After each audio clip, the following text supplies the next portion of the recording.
What Do You Do for Money? By Krishna's Mercy. Kinnu teshang grahah karyam kim darai kim dhanena va putrerva kim sukhervapi yena pashyanti raghavam. Quote, of what use are wealth, comforts, and pleasures, home, wives, and sons if one is not able to see Shri Rama? Valmiki Ramayana, Ayodhya Kand 48:7. You know, people thought I was crazy this entire time. They said that I had lost my mind. I was spending too much time visiting conspiracy theory websites and listening to fringe commentators who were only in it for the money. They said I had gone too extreme in losing trust in every major institution in society. I needed to be more normal. I needed to fit in with the rest of society. Well, I am being proven correct every single day, bit by bit, piece by piece. It is an incremental process, but people are starting to come around. Wherever you turn, there is fraud. Those public service announcements, those recommendations for medical treatment that play on the loudspeaker in the supermarket, that supposed fact-checking news site, the meritless dismissal of the obvious link between experimental injections and brain damage in children, the news media being honest and free of outside influence. Nope, they are all corrupt, total frauds. They not only lie, cheat, and steal, but they take taxpayer funds to do it. They are so vile that they could never stand on their own. They are built on this house of cards, and for the time being, that house is beginning to crumble. You really can't believe anyone anymore. The thing is, what can we do? Which direction should we follow? How do we pass along vital information to the next generation? What if a child wants to become a lawyer, a doctor, a government official, or a titan of industry? Should we sit them down and explain how the system really works, that there is this subtle scratching of backs that takes place? Where is truth? Just what is truth? How are we supposed to tell? Who is the ideal role model? There are so many sayings about how man will descend to the lowest depths in order to make money. Everybody's got their price. Name yours.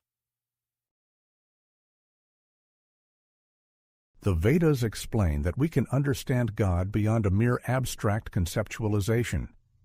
Rather than some nameless, faceless figure who is beyond our sight, who we can only hope to believe in, through faith, there is a way to at least begin to define Him. The best way to start is to apply a name. Take a term that actually means something. Aishwaryasya samagrasya, viryasya yashsah shriyah, gyan vairagya yash chaiv, shannam bhag itingana. Quote, Bhagwan means who possesses these 6 opulences in full, all riches, all strength, all influence, all wisdom, all beauty, all renunciation. Vishnu Puran, 6 pound 547. Parashar Muni says that we can know God through 6 opulences. These are held simultaneously and to the highest degree. The opulences are beauty, wealth, strength, fame, wisdom, and renunciation. A person who fits this definition is the most fortunate and thereby known as Bhagwan. From this definition, the appeal for worship and appreciation becomes obvious. God must be the most beautiful. If He has wealth, perhaps He can share some of it with us.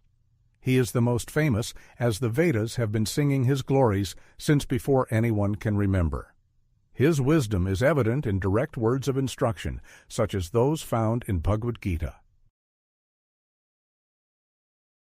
Raj Vidya Rajguhyam, Pavitram Idam Uttamam, Pratyaksha Vagamam, Dharmyam, Susukham Kartum Avyayam. Quote, this knowledge is the king of education, the most secret of all secrets. It is the purest knowledge, and because it gives direct perception of the self by realization, it is the perfection of religion.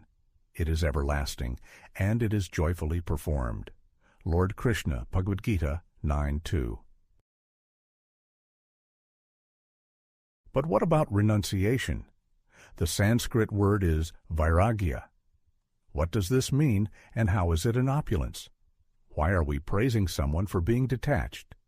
Is that something we should strive for? What is the benefit to dispassion? It appears to be a mechanism for self-torture and nothing less. Pertinent to this discussion is the reality that a person with full vairagya can never be bought off. We think of corruption in the sense of someone going against their duty because of an outside influence. Send enough money and the mind can be changed. Grease the palm, so to speak. The scales of justice will tip in the direction of heaviest monetary value. The decision will fall another way in the courtroom. The king will show favoritism based on financial interest.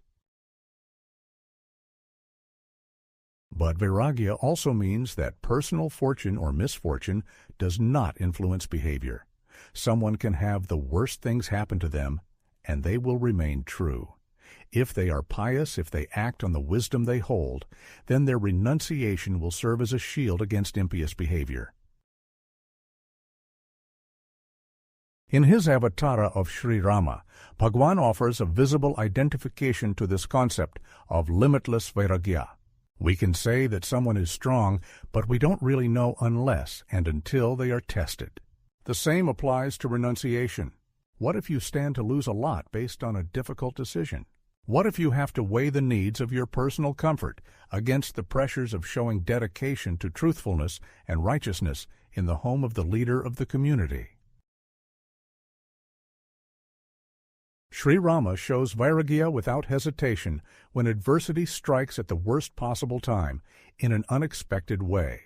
Rama sets aside the throne of Ayodhya as if he never had a personal stake in the ascendancy to begin with.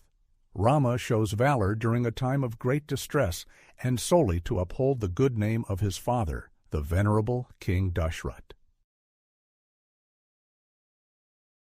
There can be no greater display of fortitude and honesty. Anyone can criticize anyone for anything. But Rama is beyond corruption based on this single deed alone, of accepting the request of Queen Kaikeyi to leave the kingdom for 14 years and live like a pauper. That same immunity to corruption is seen in the supporters of Rama. Though not otherwise consulted for their sagacious wisdom, the housewives in Ayodhya teach the greatest lesson in assigning priorities in life. They admonish their husbands for not having a spontaneous desire to follow Rama into the forest, to suffer along with him. Those housewives rhetorically ask about the value of home, family, and comforts in the absence of the vision of Rama, who is God. In closing, greed, avarice, and vice, everybody's got their price. Anyone in esteem to hold, when such corruption to unfold. The one only with vairagya complete, where bribe never honor to defeat. Like Rama renouncing kingdom when, wives of Ayodhya firm to follow then.